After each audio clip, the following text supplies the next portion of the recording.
গাজা যুদ্ধকে আঞ্চলিক সংঘাতে পরিণত করার ঝুঁকি নিয়ে ইরান ও ইসরায়েল একে অপরের বিরুদ্ধে হামলা চালানোর কয়েকদিনের মধ্যেই আঞ্চলিক ও দ্বিপাক্ষিক সম্পর্ক নিয়ে আলোচনার কথা বলে 3 দিনের সফরে পাকিস্তানে গিয়েছেন ইরানের প্রেসিডেন্ট ইব্রাহিম রাইসি।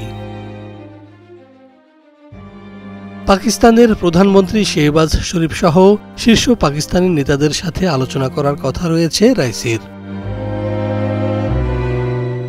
কারণ দুই প্রতিবেশী দেশ গত জানুয়ারিতে টিট ফর ট্যাট ক্ষেপণাস্ত্র হামলার পর সম্পর্ক সংশোধন করতে চাচ্ছে বলে জানিয়েছে যুক্তরাজ্যের সংবাদ সংস্থা রয়টার্স।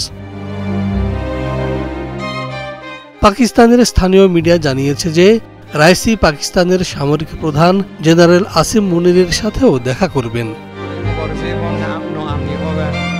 যিনি ইতোমধ্যে দক্ষিণ এশিয়ার দেশটিতে বিশাল রাজনৈতিক ও অর্থনৈতিক প্রভাব বিস্তার করেছেন। আর এই ঘটনায় তোলপাড় বিশ্ব মিডিয়ায়। হঠাৎ পাকিস্তান সফরে কেন গেলেন রাইসি? যদিও অনেকে বলছেন দুই প্রতিবেশী দেশের অর্থনৈতিক, সীমান্ত ও জ্বালানি সম্পর্ক জোরদার করার লক্ষ্যে ইসলামাবাদে পৌঁছেছেন রাইসি। এমনকি ইরানের প্রেসিডেন্ট কার্যালয় থেকে সোমবার এক বিবৃতিতে জানানো হয়, ইসলামী প্রজাতন্ত্র ইরান পাকিস্তানের সাথে সম্পর্ক উন্নয়নে আগ্রহী এবং এই সফরের সময় অর্থনৈতিক ও বাণিজ্যিক সমস্যা, জ্বালানি এবং সীমান্ত সমস্যা সহ নানা বিষয়ে পাকিস্তান সরকারের সাথে আলোচনা করা হবে। অন্যদিকে রোববার জারি করা এক বিবৃতিতে দ্বিপাক্ষিক সম্পর্ক উন্নয়নের কথা বলছে পাকিস্তানের পররাষ্ট্র মন্ত্রণালয়। কিন্তু এই ঘটনায় বেজায় চটেছে পাকিস্তানের অন্যতম মিত্র আমেরিকা। তারা বলেছে, ইরান এবং পাকিস্তান যদি কোনো চুক্তিতে পৌঁছায় তাহলে নিষেধাজ্ঞার মুখে পড়তে পারে পাকিস্তান। কোনো রাগঢাক না রেখেই পাকিস্তানের বিরুদ্ধে এই নিষেধাজ্ঞা ঢালাওভাবে আরোপিত হবে বলে মনে করছেন বিশ্লেষকেরা।